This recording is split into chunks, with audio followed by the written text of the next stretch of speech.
Guancha.cn. Now I'm an editor, and now I'm living in Shanghai.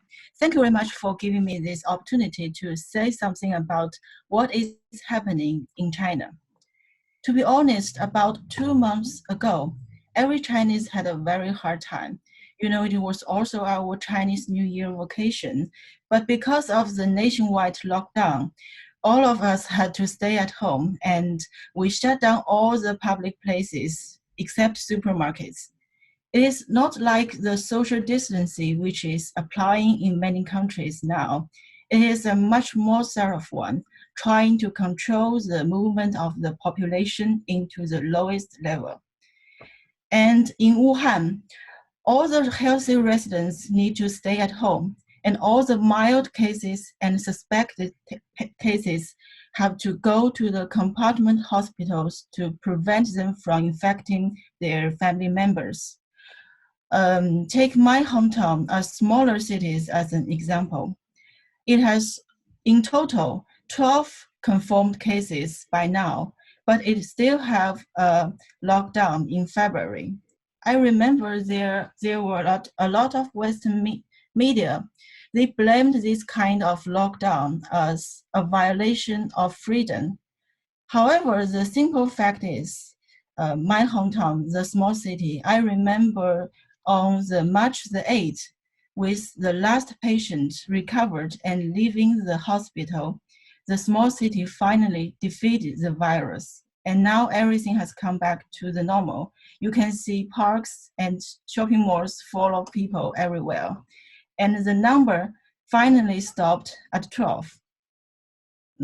We have to admit that we may feel some kind of boring or anxious when suffering the strict quarantine. But I think life is much more, it is nothing more important than people's lives.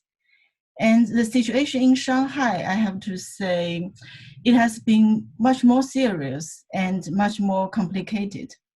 You know, the nationwide lockdown has ended in China.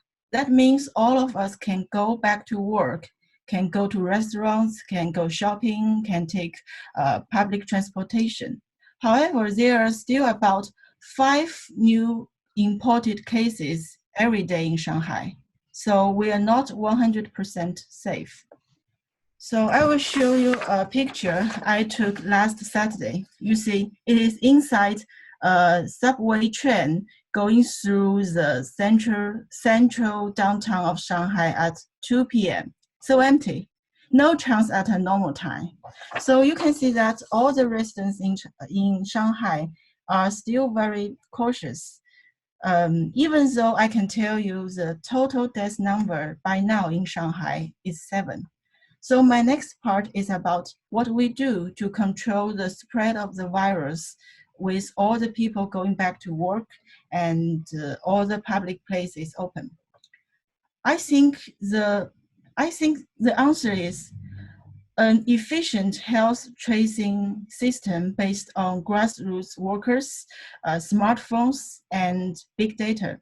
To be more specific, we need 3 things in our daily life. First, of course, face masks. Second, electric thermometers.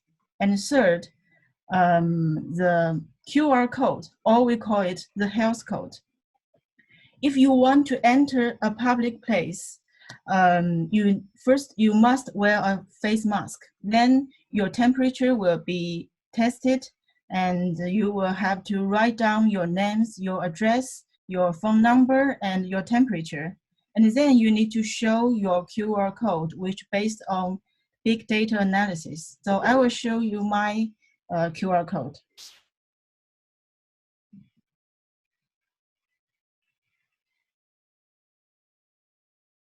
Here, you can see it is green.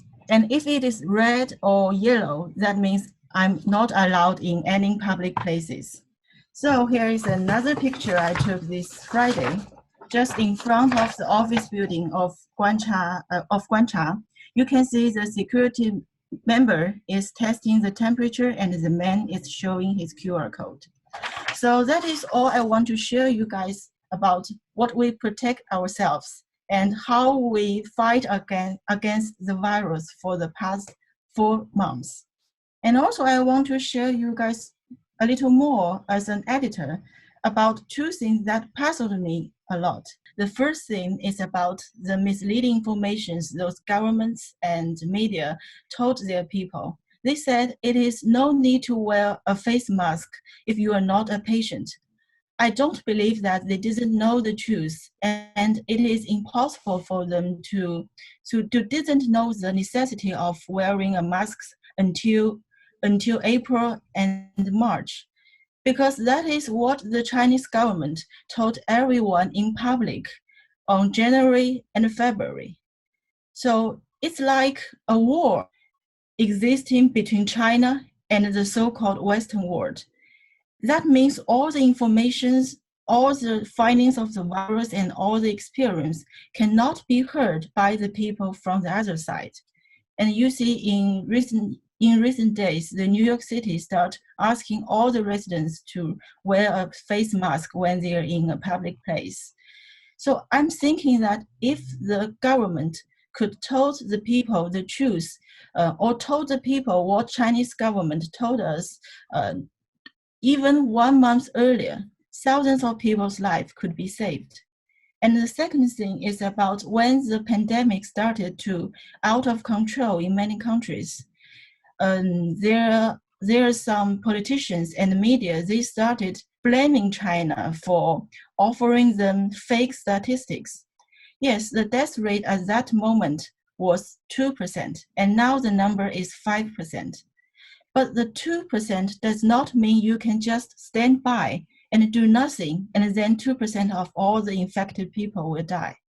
So I think what makes it ridiculous is that those people, they just ignored all the sacrifices and all the efforts Chinese had made during our hardest time, and just pay attention to the number 2%, and then announce to their people that it will be okay, it's a big flu. So I think the logic behind the judgment is that if China can do it, they will definitely can do it better. And if the final fact cannot fit their expectation, the only reason they can accept is that China is lying. So all in all, I believe there will be still a long way for us to know all about the virus and to fight against the virus and to finally defeat the virus. And we can't say that China's work is perfect, but we must be objective. We must not deny the fact for some, I think, those ideology reasons. So that is why I'm here at this seminar, trying to share something with you guys. And I hope everything could go better very, very soon. Thank you. Thank you very much indeed. Thank you, Suyue. That's fantastic.